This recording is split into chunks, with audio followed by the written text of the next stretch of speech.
অনূর্ধ্ব-17 নারী দলের জন্য এটা চক্র পূরণের সাফ। বয়স ভিত্তিকে সবগুলো ট্রফি আছে লাল সবুজের শোকেসে, নেই কেবল এই একটা। ভুটানে তাই নিজেদেরকে প্রমাণেরও লড়াই অর্পিতাদের। ম্যাচের শুরুতে চাংলে মিথানে বড্ড অগোছালো লিটু বাহিনী। মাঝমাঠে থেকে আক্রমণ ভাগের যোগাযোগের সমস্যাটা ছিল প্রকট, তবে এর মাঝেও দারুণ দুটো সুযোগ মিস করেন আলপি আক্তার। প্রতিপক্ষের গোলরক্ষককে একা পেয়েও গোল আসেনি বাংলাদেশের পক্ষে। পাল্টা আক্রমণে সফরকারীদের কাঁপিয়ে দেয় ভুটান, মেঘলার কৃতিত্বে সে দফায় বেঁচে যায় বাংলাদেশ।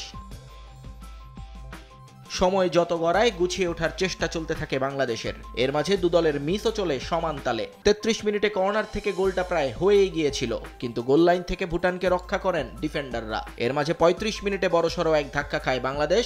ইনজুরিতে পড়েন মৌমিতা খাতুন। ফিজিওর চিকিৎসাতে সুস্থ না হওয়ায় মাঠ ছাড়েন স্ট্রেচারে। একাদশের অন্যতম সেরা একজনকে হারিয়ে ব্যাক ফুটে চলে যায় লাল সবুজের দল।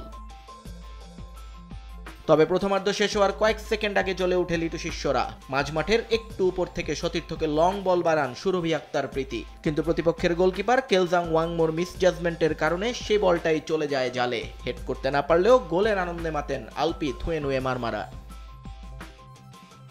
বিরতি থেকে ফিরে আক্রমণের গতি বাড়ে বাংলাদেশের। এবার 53 মিনিটে ভুটান গোলকিপারকে বোকা বানান লাল সবুজের নাম্বার 9 আলপি আক্তার। 2-0 এগিয়ে যায় বাংলাদেশ।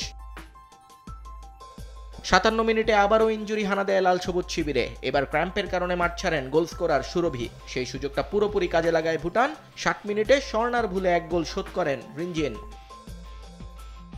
কিন্তু গোল খেয়ে যেন তেতে ওঠে অর্পিতারা। গোছানো এক আক্রমণে লিডটাকে বাড়িয়ে নেয় বাংলাদেশ। জোড়া গোল করে গ্যালারিকে আনন্দে ভাসান আলপি আক্তার। 67 মিনিটে আবারও এগিয়ে যেতে পারত, কিন্তু মামুনি চাকমার শট গোল লাইন থেকে ফিরিয়ে দেন ভুটানিরা।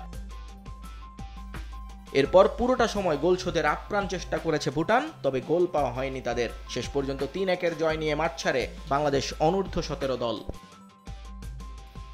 নিয়ন মোহাইমিন, সময় সংবাদ।